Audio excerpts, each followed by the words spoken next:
Can a sheep really save Christmas? Brian Saves Christmas by Yvonne Morrison and Deborah Hinde.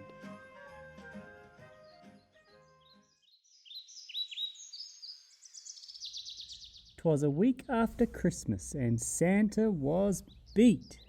He'd delivered his presents, his job was complete. He strolled to the paddock and greeted his flock. Then he saw a sight that gave him a shock. Flossie the ewe sheep was looking quite crook. He called out to Mrs. Claus, "Come, take a look!"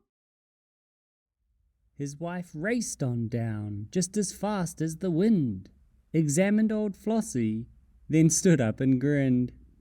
"Flossie the ewe and Jason the ram are going to have a new baby lamb." As Jason baaed proudly, his best mates looked on. Fluffy, Wayne, Buffy, Shane, Bossy, and Sean. As the weeks passed, Flossie grew to be plump. Her tummy swelled into a jolly round bump. Soon Flossie gave birth to a small baby boy, and Jason, the father, he belated with joy. His time as a daddy had finally begun. There was so much he wanted for Brian, his son. Teaching him rugby was one of his aims, and soccer, and cricket, and other sheep games. And when the time came, he would teach him to fly.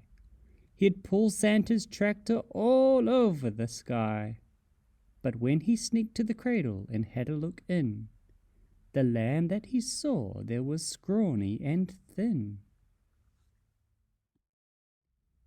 And as months passed, Brian stayed really small. Runty and slim, he grew hardly at all. He wouldn't play rugby, he'd not even look, preferring to stay in and read a fat book. He'd never play sport, he was more of a thinker, inventing and learning and having a tinker. Poor Jason was desperate for Brian to fly, but Brian preferred just to look at the sky. The year passed by quickly. December was here. It was always a time of good tidings and cheer. The sheep adored Christmas. Their job made them glad.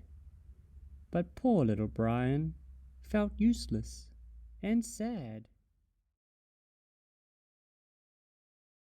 He tried wrapping presents, but got tied in knots. He tried to cook pudding, but burned all the pots. He knew he could never help out with the flying. There wasn't a job that would suit little Brian. On Christmas Eve, Santa hitched up the crew, and Brian felt glum that he couldn't go too. But before they could leave, ever so quickly, dark clouds amassed, and the fog rolled in thickly. "We can't fly in this," Santa cried in dismay. "You sheep won't be able to locate the way." The sheep bleated gloomily. Santa was right. They wouldn't be flying the tractor tonight. But Brian zoomed out to his tinkering shed. He sorted through boxes and nodded his head. Out flew capacitors, diodes, resistors, switches and wires and tiny transistors. With globs of hot solder he made a machine, with a satellite dish and a green radar screen. "You've saved the day, Brian," Santa Claus cried. And Brian's heart sang. He was bursting with pride. "It's time now you made your very first flight. Come, sit with me. Guide the tractor tonight." Brian climbed up with a small, happy sigh, and Santa and team launched into the sky. So thanks to Brian, soon all of the toys were being delivered to good girls and boys. Later that night, Santa started a song, and soon the whole team was bleating along.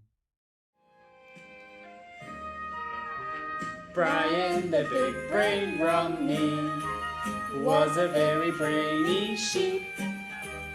Rugby and other sheep games made him want to go to sleep.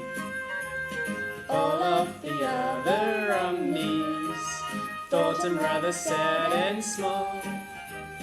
They didn't think poor Brian would be any help at all.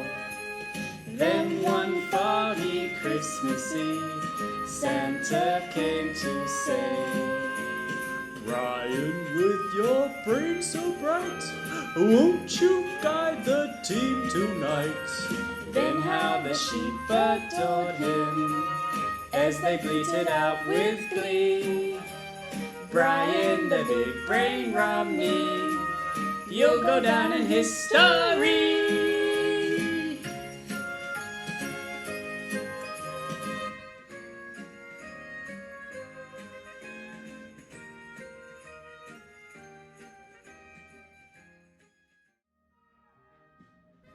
Well, who would have thought? Brian the sheep did in fact save Christmas. Well done, Brian. Thanks everybody for joining Audiobooks by Ben today. Hope you enjoyed the story. Make sure you like and subscribe, and you can check out some more of our books. Ka kite anō. We hope to see you again. Bye.